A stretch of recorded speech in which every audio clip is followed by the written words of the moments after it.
Hello mga kabibig, welcome back sa ring bagong YouTube channel. Ito na ang atong pag-usap-usapan ng kabibig. Ito na, VP Sara ligtas na sa impeachment. Yes mga kabibig, iba ang ating vice presidente ngayon kasi ang mga kongresista ay parang natatakot na. Ito latest news, may mga congressman na hindi peperma sa impeachment ni VP Sara. At ito yung National Unity Party. Itong National Unity Party ay isa sa malaking part or malaking block sa House of Representatives. Nagsalita sila kahapon. Sabi dito, the National Unity Party, one of the largest blocks in the House of Representatives, said its member will mostly not vote in favor of impeachment of Vice President Sara Duterte unless new evidence emerges. The statement comes a week after Duterte announced her intention to run for president in 2028. Even a fresh complaint seeking for her removal from office were filed. The House Justice Committee is set to take up 4 impeachment complaints against Duterte starting March 2. So i-share ko sa inyo kabibig ang statement ng NUP. Ito na, parang nag-ano na paramdaman na ang mga kongresista. Oo naman, alam niyo naman kung ano mangyari sa inyo. Ito First statement of the National Unity Party. The National Unity Party has taken note of the renewed discussions surrounding the impeachment proceedings filed against Vice President Sara Duterte. Basahin ko lang yung mga importante ha.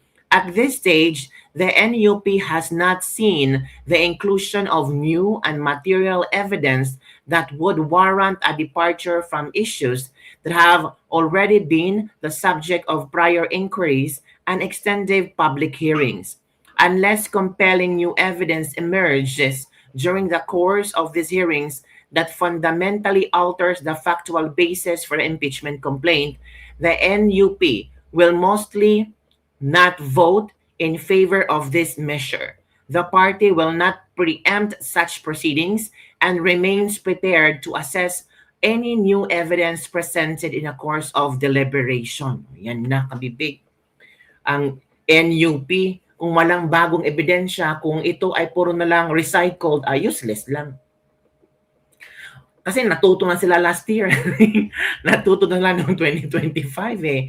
Natuto na sila kasi may mga politikong hindi nakabalik. May mga politiko kung saan pinupunit yung mga pangalan nila.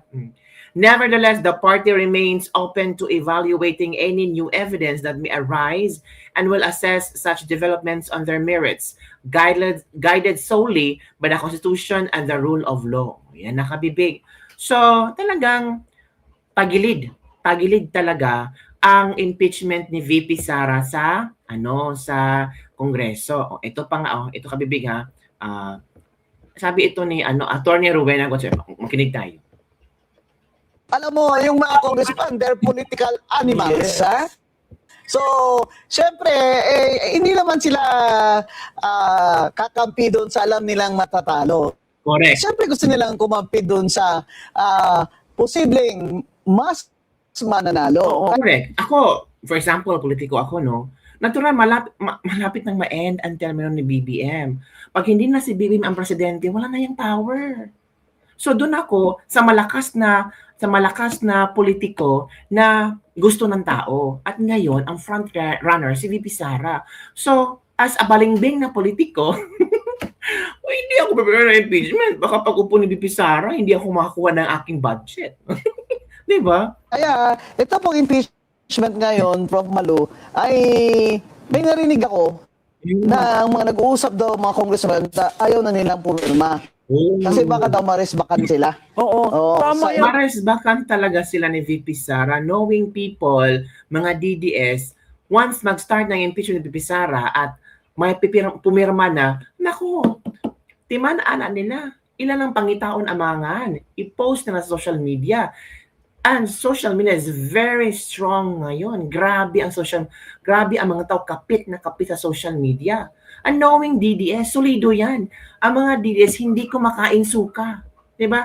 Kung Duterte sila, Duterte hanggang dulo yan. At kung, lalo na mga OFW, tatawagin sa pamilya, "Hoy, hindi iboboto sa Sara, wala kayong allowance." Iboboto na sa Sara. Mga ganun ka, Bibi.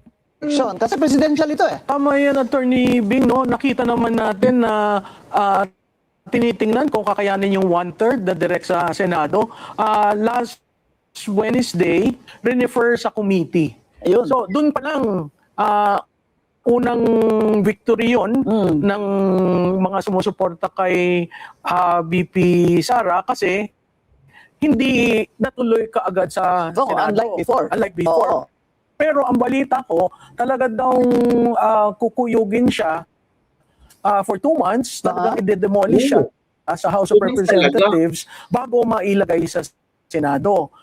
Pag nagtanong-tanong ka sa mga kaibigan natin doon, tahimik sila, ayaw magsalita. Pero ang body language, parang nahihirapan magkaroon ng quorum. Alam naman natin yan, pag walang quorum, mahirap, no? Hide and seek. Oo, tapos kahapon may nagsabi sa akin na hindi na daw medyo pinapansin ang chairman ng Committee on Justice ng mga members. So hindi ko alam kung yan ay pangitain of the things to come. Kasi kung titingnan mo yung impeachment charges ng 1 to 3, almost the same eh. Yung 4th lang ang naiiba. At ang balita ko yan ay upon the instigation of Speaker Martin Romualdez. Yun ka, Bibig. Parang ang mga congressman ay ayaw nang kausapin si Jinky Luestro. Hindi nila takot. Parang ayaw lang tawag dito, ma-appeal lang pangan. Bakit? Takot sila. Ay, kung sabihin, kahit anong gagawin nila, no? Kita naman nila si VP Sara, ang lakas talaga. Ang lakas talaga. O, ito pa ha. Ito pa yung isang video. Tingnan natin. Ito na. Nagsalita yung isang magaling na political strategist, congressman ngayon ng unang distrito ng Antipolo City, si Congressman Ronaldo Vipuno, tungkol sa impeachment ni Vice President Sara. Yan na. At ang sabi niya, mas maigi pang tutukan natin ang mga problema ng bayan ngayon kaysa sa magsayang ng oras sa impeachment ni VP Sara na sa kanyang pananaw ay recycled lamang. Ito pananaw namin, tinignan namin yung mga complaints na pinasok. Halos pareho sa mga pinag-usapan dati sa Quadcom, at saka yung iba pang mga pangungusap doon sa Kamara. Parang wala kaming nakikitang bago eh.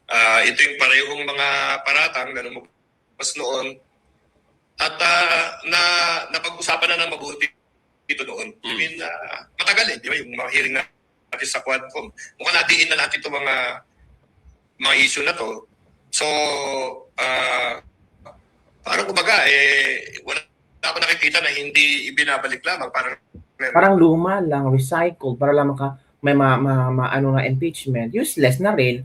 So, ganun pa rin. So, mas mabuti na iba nang tutukan ng gobyerno ngayon. Bakit? Kung mag-i-impeach sila kay VP Sara, makakatulong ba sa ekonomiya? Di ba bumaba ang ekonomiya natin? Pero yung sinabi ni VP Sara, ang tatakbo siyang presidente, tumaas. Tumaas ang stock market, ha? Recycle, Ayun, sabi niya, parang nire-recycle lang yung complaint. Binasa nila eh. Pareho rin ang laman. Remember, Congressman Puno was once the DILG secretary, a known political strategist, at alam naman natin ang kalibre nito pagdating sa mga presidential elections. No? Panoorin natin. Sa amin, sa NUP, naghahanap kami ng matibay na ebidensya. Talagang maliwanag na dahilan kung bakit namin iakyat ito sa Senate para sa impeachment trial. Sana makakita kami ng kumbaga smoking gun, isang tao na nagsasabi kinuha ni Vice President Duterte itong pera, linagay sa handbag niya at bumili ng kung ano sabon. Or sana lumabas yung report ng AMLA na nagsasabi na may bilyon na nasa accounts nila, katulad ng sabi nila na meron daw ng ibang mga nag-file ng mga kaso. Kasi kung hindi naman namin makita yun, parang wala na kaming nakikita ang dahilan kung bakit pag-usapan pa ito eh. Ang dami nating problema, alam niyo, yung ekonomiya natin bumababa, hindi pa rin nasusolusyonan lahat ng mga public works na issues. Correct. Hindi pa napapalabas yung report ni Senator Panfilo Lacson sa Blue Ribbon na mukhang hinaharang ng ibang tao. Oh. So para sa amin, alam mo, kung wala naman talagang matinding ebidensya dito, tutukan na lang natin yung mga malalaking problema Correct, sa atin. correct. So klaro, kung wala naman smoking gun, kung walang Wala. bago, kung walang magtitestify na nagsabi na si Sara Duterte kumuha ng pera, ibinili niya ng kung ano-ano, or report galing sa AMLAC nagsasabing merong mga depositong pera sa mga accounts Correct. ni VP Sara, wala daw bago. Walang bago. Sabi ni Congressman. Recycled talaga. This man knows politics very well. So yun kabibig, tama naman si Congressman Puno. Kung we're just wasting our time and decide walang ebidensya, basura na yan. Sabi ni Rogelio Merida, wala nang maleta. Bumaliktad na siya, malapit na kasi ang 2028. Balimbing season na ngayon, idol. Paunti-unti na yan malalagas habang iniihip ng malakas na hangin sa amihan. Umpisa na ng baliktaran or nahimasmasan na si Puno. Posible kabibig. Pero bakit sila pumirma noong unang impeachment? Di ba? Bumaliktad na. Yung Puno na walang ugat, nakaugat na ba? Yeah, from Rayhan Hazin. Nangangamoy na kasi sa 2028, bumabait na yung iba. Nahimasmasan na ba? Hahaiyak ang mga BBM dyan. Nag-iiba na ang ihip ng hangin. Iba na nag-iba talaga ang ihip ng hangin. Oy, ang tanong na marami, noong unang impeachment ni Sara, in-impeach na, pirma kayo, same, recycle naman ka. So, same lang ang Pero bakit ngayon parang takot na kayo pumirma? Iba na ang hangin. Iniisip nyo, baka end of my career na talaga sa politics. So, yun lang, kabibig, ang ating Lebak-Lebak for today. Ang NUP party congressman ay hindi sila pipirma sa impeachment kung walang bagong kaso si BP Sara. Kung recycled lang, ay pasensya na. We're just wasting our time. Mas marami pa na dapat tingnan ng mga politiko. Pero pag may bago, titingnan pa rin nila. Follow sa konstitusyon. Diba? Iba na. Umiba talaga ang ihip ng hangin, mga kabibig. So, ano ang iyong punto regarding on this matter? Ligtas ba si VP Sara sa impeachment? For me, ligtas siya. For me talaga kung opinion ko lang to, ligtas si VP Sara. Walang bago. For example, yung pang-apat, para kasi sabi nila, daw yun, ni Martin Romualdez. Kaya nga si Benny Abante, sino ba yung yung isang kongresista, Ortega, ang nag-sponsor. Kasi alam mo naman itong dalawa, loyal to ni Martin Romualdez. So sana maging loyal sila the end of the term of Martin Romualdez hanggang si VP Sara ang nakaupong presidente. Loyal para ba sila? Kasi babalikan sila ni VP Sara. Babalikan sila. Lang kami big. Don't forget to like, subscribe, and share this video. Bye everyone. See you next time.